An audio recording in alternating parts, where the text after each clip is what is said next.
ਮੈਨੂੰ ਮਤਲਬ ਹੈ ਮੈਂ ਉਸ ਪਾਕ ਪਰਵਰਦਿਗਾਰ ਦਾ ਆਪਣੇ ਰੱਬ ਦਾ ਬਹੁਤ ਬਹੁਤ ਸ਼ੁਕਰਗੁਜ਼ਾਰ ਹਾਂ ਕਿ ਉਸਨੇ ਮੈਨੂੰ ਇਸ ਕਾਬਲ ਵੀ ਬਣਾਇਆ ਤੇ ਬਲ ਬਖਸ਼ਿਆ। मैं अजे भी कोई ये फिर भी एक गल कह रहा मैं बहुत बड़ी वो तो नहीं करी प्राप्ति, लेकिन मैनू इस गल की रूहानी तौर पर इस गल की खुशी है कि मैं हज़रत मुहम्मद साहब की जीवनी के लेखकों के मेरा सिर्फ 9 दर्ज होया, बस इन्ना मेरे लिए बहुत बड़े मान की गल है। इदू बड़ा मान मैं नहीं दुनिया जो समझदा कोई जी।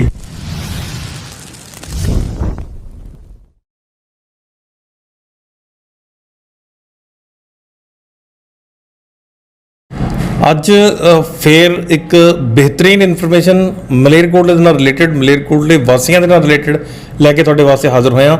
ਨੌਲੇਜ ਟੂਡੇ ਚੈਨਲ ਦੇ ਉੱਪਰ ਜਿਸ ਤਰ੍ਹਾਂ ਤੁਹਾਨੂੰ ਨਾਮ ਤੋਂ ਹੀ ਜ਼ਾਹਰ ਹੈ, ਮਤਲਬ ਜੋ ਵੀ ਨੌਲੇਜ ਮਿਲਣੀ ਚਾਹੀਦੀ ਹੈ, ਜੋ ਇਨਫੋਰਮੇਟਿਵ ਮੈਟਰ ਮਿਲਣਾ ਚਾਹੀਦਾ, ਉਹ ਤੁਹਾਨੂੰ ਇਸ ਚੈਨਲ ਦੇ ਉੱਪਰ, ਇਸ ਚੈਨਲ ਦੇ ਮਾਧਿਅਮ ਦੇ ਨਾਲ ਮਿਲ ਜਾਊਗਾ। ਅੱਜ ਜਿਵੇਂ ਤੁਸੀਂ ਦੇਖ ਰਹੇ ਹੋ ਮੇਰੇ ਨਾਲ ਡਾਕਟਰ ਇਰਸ਼ਾਦ ਸਾਹਿਬ ਹੈ।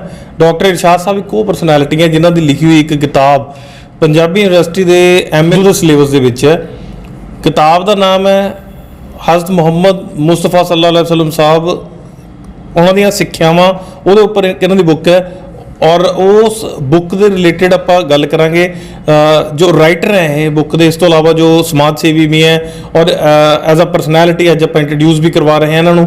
आप मिलते हैं डॉक्टर इरशाद साहब को और पूछते हैं इन्हों के कुछ निजी जो जीवन के उपर कुछ क्वेश्चनस और कुछ इन्हों के जो लिखी किताब है वो बारे भी जानकारी लवांगे। वेलकम थोड़ा साडे channel knowledge today they which. Thank you sir, ਤੁਹਾਡਾ ਵੀ ਸ਼ੁਕਰੀਆ ਤੇ ਤੁਹਾਡਾ ਜਿੰਨਾ ਵੀ ਸਟਾਫ ਹੈ ਨੌਲੇਜ ਟੂਡੇ ਦਾ, ਮੈਂ ਸਾਰਿਆਂ ਦਾ ਬਹੁਤ ਬਹੁਤ ਸ਼ੁਕਰੀਆ ਅਦਾ ਕਰਦਾ ਕਿ ਮੈਨੂੰ ਤੁਹਾਨੂੰ ਇੱਥੇ ਬੁਲਾ ਕੇ ਇੱਕ ਬਹੁਤ ਵੱਡਾ ਮਾਣ ਬਖਸ਼ਿਆ। ਇਹਦੇ ਲਈ ਬਹੁਤ ਬਹੁਤ ਤੁਹਾਡਾ ਧੰਨਵਾਦ। ਸ਼ੁਕਰੀਆ ਜੀ। ਡਾਕਟਰ ਸਾਹਿਬ ਇੱਕ ਗੱਲ ਦੱਸੋ, ਤੁਸੀਂ ਬੀਇੰਗ ਅ ਪ੍ਰੋਫੈਸ਼ਨ ਤੁਸੀਂ ਡਾਕਟਰ ਹੋ और एक मतलब राइटर और डॉक्टर, मतलब बड़ा दो डिफरेंट एस्पैक्ट्स हैं। तुसी दोनों मतलब रोल बखूबी निभाए हैं। इस तो पहला कि आप थोड़े परसनैलिटी के उपर, थोड़ी बुक्स के उपर गल करिए, थोड़ा थोड़े निजी जो जिंदगी है वो बारे भी जानने की कोशिश करिए। सारा थोड़ा जिहा अपना जो जाती जिंदगी है वो बारे भी दसो सानू। जिंदगी जाती तो देखो तकरीबन इलाके के लोग मैनू भली भांत जानते हैं। आम परिवार के विच उठिया होया मैं एक व्यक्ति हाँ, तो इत्थों गौरमेंट कॉलेज मलेरकोटले तो प्री मैडिकल क्लास करी थी, हूँ जिन्होंने अजकल आप +2 कह दें मैडिकल की। उस तो बाद मैं गौरमेंट मैडिकल कॉलेज पटियाला तो डी फार्मेसी की है, तो उस टाइम तो लैके हुण तक मेरा अपना फार्मेसी नाल रिलेटेड अपना कारोबार है। तो ये ठीक है भी तुसीं भी जिवें कहा एक गल कि 2 लाइनां, तो इंसान दे विच अपने अपने टैलेंट होंदे ने, अपनी खूबियां होंदियां ने। वो एक प्रोफैशन है जिन्होंने मैं सिर्फ प्रोफैशन के तौर पर ही अडोप्ट किया है। तो लेकिन एक शौक है बचपन तो ही ही लिखण लिखाउण का शौक है। छोटी छोटिया कहानियां तो हत्ता के 6वीं 7वीं जो पढ़ते होंदे थे, साडे एक टीचर होंदे थे सलामतरी साहब मरहूम, वो बड़ा इस गल नूं बहुत एनकरेज करते होंदे थे बड़ा हिसाब नाल। तो उन्होंने ही इस पासे नूं झाड़ लाई सी।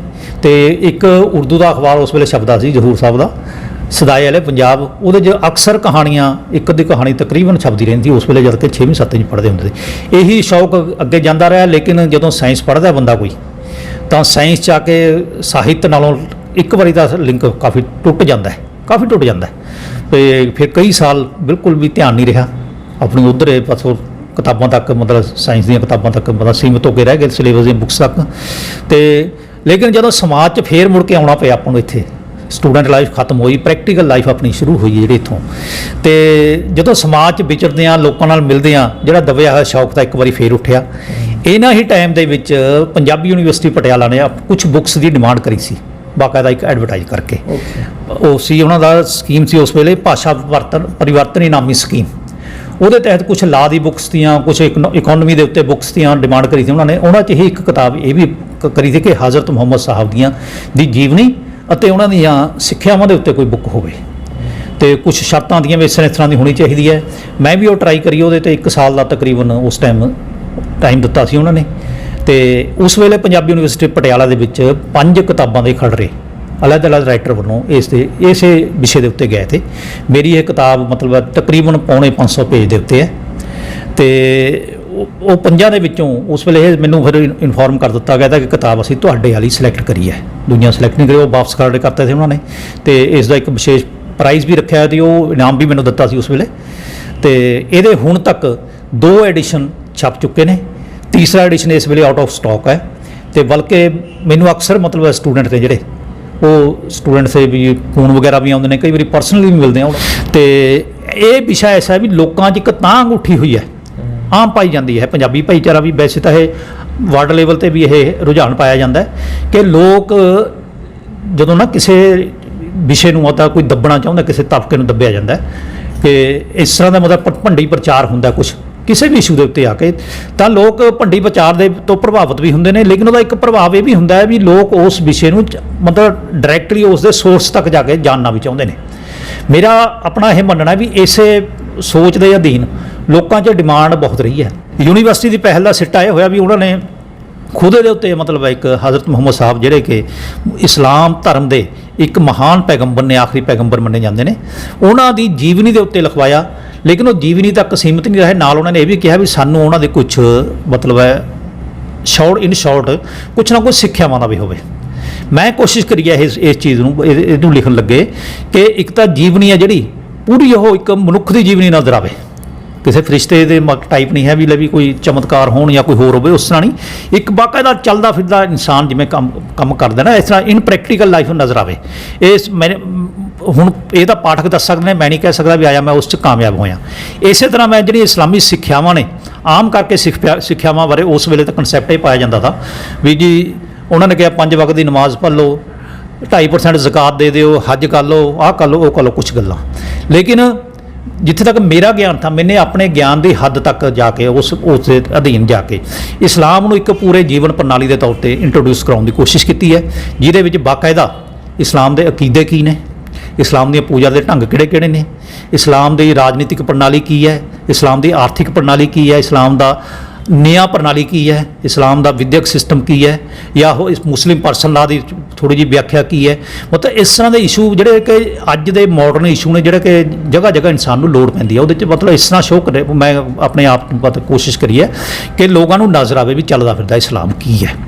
ਤੇ ਮੈਨੂੰ ਤਾਂ ਇਹ ਲੱਗ ਰਿਹਾ ਵੀ ਉਹਦੇ 'ਚ ਮੈਨੂੰ ਮਤਲਬ ਲੋਕਾਂ ਦਾ ਵਧੀਆ ਹੁੰਗਾਰਾ ਮਿਲਿਆ। ਲੇਕਿਨ ਸਹੀ ਗੱਲ ਇਹ ਹੈ ਵੀ ਇਹਦੇ 'ਤੇ ਲੋਕ ਹੀ ਸਹੀ ਤਾਂ ਕਮੈਂਟਸ ਦੇ ਸਕਦੇ ਨੇ ਵੀ ਆਇਆ ਮੈਂ ਇਹਦੇ 'ਚ ਕਾਮਯਾਬ ਹੋਇਆ ਜਾਂ ਨਹੀਂ ਹੋਇਆ।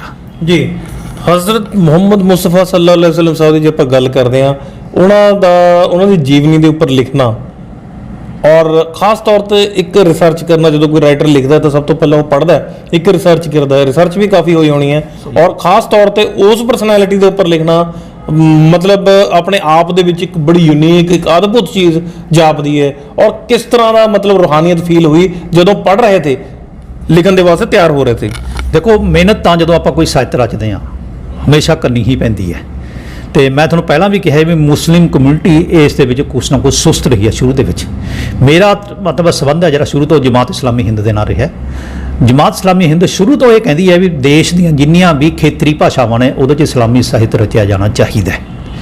ਤੇ ਮੈਂ ਉਸ ਸੋਚ ਤੋਂ ਪ੍ਰਭਾਵਿਤ ਵੀ ਸੀ ਤੇ ਕੋਸ਼ਿਸ਼ਾਂ ਵੀ ਇਹੀ ਕਰ ਰਿਹਾ ਸੀ ਸ਼ੁਰੂ ਤੋਂ ਵੀ, ਕਿਉਂਕਿ ਇੱਕ ਦੋ ਮੇਰੀਆਂ ਕਿਤਾਬਾਂ ਹੋਰ ਵੀ ਨੇ, ਜਿਵੇਂ ਹੁਣ ਮਤਲਬ ਕੁਰਾਨ ਸ਼ਰੀਫ ਦਾ ਜਿਹੜਾ 30ਵਾਂ ਪਾਰਾ ਹੈ ਉਹਦੀ ਤਫਸੀਰ ਵੀ ਨਵੀਂ ਹੈ, ਉਹਨੂੰ ਪ੍ਰਿੰਟ ਹੋਣ ਵਾਲੀ ਹੈ ਰਹਿੰਦੀ ਹੈ ਮਤਲਬ, ਲੇਕਿਨ ਤਿਆਰ ਹੋ ਚੁੱਕੀ ਹੈ। ਇਸੇ ਤਰ੍ਹਾਂ ਇਸਲਾਮੀ ਜੀਵਨ ਪ੍ਰਣਾਲੀ ਦੇ ਉੱਤੇ ਵੀ ਇੱਕ ਕਿਤਾਬ ਹੈ ਮੇਰੀ, ਉਹ ਵੀ ਤਿਆਰ ਹੋ ਚੁੱਕੀ ਹੈ। ਤੇ ਬਾਕੀ ਇਹ ਜਿਹੜੀ ਕਿਤਾਬ ਹੁਣ ਆਪਾਂ ਜਿੱਥੇ ਗੱਲਬਾਤ ਹੋ ਰਹੀ ਹੈ, ਮੈਨੂੰ ਇਹਦੇ ਲਈ ਮਤਲਬ ਹੈ ਕਿਉਂਕਿ ਸਮਾਂ ਬਹੁਤ ਥੋੜਾ ਸੀ, ਮੈਂ ਇਹ ਚਾਹੁੰਦਾ ਥਾ ਕਿ ਇੱਕ ਮਿਆਰੀ ਕਿਤਾਬ ਆਵੇ। ਉਹਨਾਂ ਨੇ ਵੀ ਇਹ ਕਿਹਾ ਥਾ ਕਿ ਪੋਸਟ ਗ੍ਰੈਜੂਏਟ ਲੈਵਲ ਦੀ ਬੁੱਕ ਹੋਣੀ ਚਾਹੀਦੀ ਹੈ, ਵੀ ਛੋਟੇ ਸਕੂਲ ਲੈਵਲ ਦੀ ਕਿਤਾਬ ਨਹੀਂ ਹੋਣੀ ਚਾਹੀਦੀ, ਵੀ ਪੋਸਟ ਗ੍ਰੈਜੂਏਟ ਲੈਵਲ ਦੀ ਹੋਣੀ ਚਾਹੀਦੀ ਹੈ। ਤੇ ਮੈਨੇ ਕਮ ਸੇ ਕਮ ਉਸ ਵੇਲੇ ਮਤਲਬ 50 ਤੋਂ ਵੱਧ ਕਿਤਾਬਾਂ ਦੀ ਸਟੱਡੀ ਉਸ ਵੇਲੇ 1 ਸਾਲ ਦੇ ਵਿੱਚ ਮੈਨੂੰ ਕਰਨੀ ਪਈ। ਤੇ ਕਈ ਵਾਰੀ ਤਾਂ ਰਾਤ ਸਾਰੀ ਰਾਤ ਵੀ ਬੈਠ ਕੇ ਮੈਂ ਪੜ੍ਹਦਾ ਰਿਹਾ। ਇਸ ਤਰ੍ਹਾਂ ਮਤਲਬ ਮਿਹਨਤ ਤਾਂ ਕਰਨੀ ਪਈ ਹੈ। ਤੇ ਜੇ ਮਿਹਨਤ ਆਪਾਂ ਨਾ ਕਰੀਏ, ਮੇਰਾ ਖਿਆਲ ਹੈ ਵੀ ਫਿਰ ਆਪਾਂ ਪਾਠਕਾਂ ਦਾ ਟਾਈਮ ਬਰਬਾਦ ਕਰਦੇ ਹਾਂ ਜੇ ਕੱਚੀ ਪਿੱਲੀ ਜੀ ਗੱਲ ਕਰਾਂਗੇ। ਤੇ ਜਿਸ ਤਰ੍ਹਾਂ ਦੀ ਉਹਨਾਂ ਨੇ ਯੂਨੀਵਰਸਿਟੀ ਨੇ ਮੰਗ ਕਰੀ ਹੈ, ਅੱਜ ਪੰਜਾਬ ਦਾ ਪਾਠਕ ਜਿਸ ਤਰ੍ਹਾਂ ਦੀ ਡਿਮਾਂਡ ਕਰ ਰਿਹਾ ਹੈ, ਤੇ ਉਹਦੇ ਮੁਤਾਬਕ ਤਾਂ ਮਿਹਨਤ ਸਾਨੂੰ ਕਰਨੀ ਹੀ ਪੈਣੀ ਸੀ। ਮੈਨੂੰ ਉਮੀਦ ਹੈ, ਮੇਰਾ ਦਿਲ ਇਸ ਗੱਲ ਤੋਂ ਮਤਲਬ ਹੈ ਸੰਤੁਸ਼ਟ ਹੈ ਕਿ ਉਹਦਾ ਕੁਛ ਨਾ ਕੁਛ ਮੈਨੂੰ ਮਤਲਬ ਲੋਕਾਂ ਦਾ ਹੁੰਗਾਰਾ ਵਧੀਆ ਮਿਲ ਰਿਹਾ ਹੈ। ਕਿਉਂਕਿ ਮੈਂ ਇਹ ਵੀ ਦੇਖਿਆ ਸਾਡੀਆਂ ਆਪਣੀਆਂ ਮਤਲਬ ਹੈ ਜਮਾਤ ਇਸਲਾਮੀ ਹਿੰਦ ਦੀਆਂ ਬੁੱਕ ਵੈਨਸ ਅਕਸਰ ਮਤਲਬ ਪੁਸਤਕ ਮੇਲੇ ਜਿਹੜੇ ਪੰਜਾਬ 'ਚ ਲੱਗਦੇ ਨੇ ਜਗ੍ਹਾ ਜਗ੍ਹਾ 'ਤੇ, ਉੱਥੇ ਜਾਂਦੀਆਂ ਰਹਿੰਦੀਆਂ ਨੇ। ਹਾਲਾਂਕਿ ਇਹ ਕਿਤਾਬ ਜਮਾਤ ਇਸਲਾਮੀ ਦੀ ਜਿਹੜੀ ਉਹ ਆਪਣੀ ਉਹ ਹੈ ਨਾ ਪਬਲਿਸ਼ਿੰਗ ਹਾਊਸ ਹੈ ਜਿਹੜਾ ਪੰਜਾਬੀ ਇਸਲਾਮਿਕ ਪਬਲੀਕੇਸ਼ਨ ਦੇ ਨਾਂ 'ਤੇ, ਉਹਨਾਂ ਵੱਲੋਂ ਛਾਪੀ ਨਹੀਂ ਗਈ। ਲੇਕਿਨ ਜਦੋਂ ਉੱਥੇ ਸਟਾਲ ਦੇ ਉੱਤੇ ਨਾ ਪੂਰਾ ਹੈਡਿੰਗ ਉਹ ਲੱਗਿਆ ਹੁੰਦਾ, ਬੈਨਰ ਲੱਗਿਆ ਹੁੰਦਾ, ਮਤਲਬ ਆਟੋਮੈਟਿਕਲੀ ਲੋਕ ਖਿੱਚ ਕੇ ਇੱਥੇ ਨੂੰ ਆਉਂਦੇ ਨੇ ਤੇ ਉੱਥੇ ਮਤਲਬ ਲੋਕ ਵੱਡੀ ਗਿਣਤੀ 'ਚ ਇਸ ਕਿਤਾਬ ਦੀ ਮੰਗ ਕਰਦੇ ਨੇ। ਹਾਲਾਂਕਿ ਸਾਡੀ ਨਹੀਂ ਛਾਪੀ ਹੋਈ ਹੈ, ਯੂਨੀਵਰਸਿਟੀ ਦੀ ਛਾਪੀ ਹੋਈ ਹੈ, ਯੂਨੀਵਰਸਿਟੀ ਕਾਊਂਟਰ ਤੋਂ ਜਿੰਨੀ ਦਿਨ ਹੁੰਦੀ ਹੈ ਮਿਲਦੀ ਵੀ ਰਹਿੰਦੀ ਹੈ। ਲੇਕਿਨ ਹੁਣ ਉਹਨਾਂ ਨੂੰ ਯੂਨੀਵਰਸਿਟੀ ਕਾਊਂਟਰ ਤੋਂ ਨਹੀਂ ਮਿਲਦੀ, ਸਿੱਧਾ ਸਾਡੇ ਕੋਲੇ ਆਉਂਦੇ ਵੀ ਇਹਦੀ ਅੱਛੀ ਖਾਸੀ ਡਿਮਾਂਡ ਹੈ ਬੁੱਕ ਦੀ ਹੁਣ ਵੀ। ਜੀ ਹਾਂ। ਔਰ ਇਰਸ਼ਾਦ ਸਾਹਿਬ, ਮੇਰਾ ਜੋ ਕੁਐਸਚਨ ਸੀਗਾ, ਮੇਰਾ ਕੁਐਸਚਨ ਇਹ ਸੀਗਾ, ਇੱਕ ਬਹੁਤ ਬੜੀ ਪਰਸਨੈਲਿਟੀ ਨੂੰ ਖਾਤਮੁਲ ਅੰਬੀਆ ਆਪਾਂ ਕਹਿੰਦੇ, ਇਮਾਮੁਲ ਅੰਬੀਆ ਕਹਿ ਦਿੰਦੇ ਆ ਆਪਾਂ, ਆਖਰੀ ਨਬੀਨ ਅੱਲਾਹ ਤਾਲਾ ਦੇ ਬਹੁਤ ਹਬੀਬ ਨੇ, ਤੇ ਉਹਨਾਂ ਦੇ ਉੱਪਰ ਲਿਖਣਾ, ਬੀਇੰਗ ਅ ਮੁਸਲਿਮ, ਇੱਕ ਬੰਦੇ ਦੇ ਆਪਣੇ ਵੀ ਸੈਂਟੀਮੈਂਟ ਹੁੰਦੇ ਨੇ। ਜਦੋਂ ਲਿਖਦੇ ਸੀਗੇ, ਮਤਲਬ ਤੁਸੀਂ ਕਿਹਾ ਵੀ 50 ਕਿਤਾਬਾਂ ਪੜ੍ਹੀਆਂ, 50 ਕਿਤਾਬਾਂ ਤੋਂ ਬਾਅਦ ਕਾਫੀ ਕੁਝ ਜਾਣਨ ਨੂੰ ਵੀ ਮਿਲਿਆ ਹੋਊਗਾ, ਤਾਂ ਉਸ ਟਾਈਮ ਦੇ ਵਿੱਚ ਜੋ ਫੀਲਿੰਗ ਸੀਗੀ ਤੁਹਾਡੀ, ਕੀ ਫੀਲਿੰਗ ਸੀਗੀ ਔਰ ਕੀ ਮਤਲਬ ਮਹਿਸੂਸ ਕੀਤਾ ਲਿਖਦੇ ਹੋਏ? ਦੇਖੋ, ਜੀਵਨੀ ਹਜ਼ਰਤ ਮੁਹੰਮਦ ਸਾਹਿਬ ਦੀ ਜੀਵਨੀ ਹੈ ਜਿਹੜੀ, ਉਹ ਐਡਾ ਬੜਾ ਇੱਕ ਇਸ ਤਰ੍ਹਾਂ ਦਾ ਟੌਪਿਕ ਹੈ ਜਿਹਦੇ ਤੇ ਹੁਣ ਤੱਕ ਹਜ਼ਾਰਾਂ ਲੋਕਾਂ ਨੇ ਆਪਣੀ ਕਲਮ ਅਜ਼ਮਾਈ ਹੈ। ਦੁਨੀਆ ਦੀ ਲਗਭਗ ਹਰ ਭਾਸ਼ਾ ਦੇ ਵਿੱਚ ਇਹਦੇ ਤੇ ਕੰਮ ਹੋਇਆ, ਹਰ ਭਾਸ਼ਾ ਦੇ ਵਿੱਚ। ਤੇ ਜਦੋਂ ਵੀ ਮਤਲਬ ਹੈ ਇਹਦੇ ਉੱਤੇ ਕੰਮ ਹੁੰਦਾ ਹੈ, ਇਹ ਨਜ਼ਰ ਵੀ ਇਹ ਆਉਂਦਾ ਕਿ ਹਰ ਮਤਲਬ ਜਿਹੜਾ ਲੇਖਕ ਹੈ ਕੁਛ ਨਾ ਕੁਛ ਨਵਾਂ ਲੈ ਕੇ ਆਉਂਦਾ ਹੈ।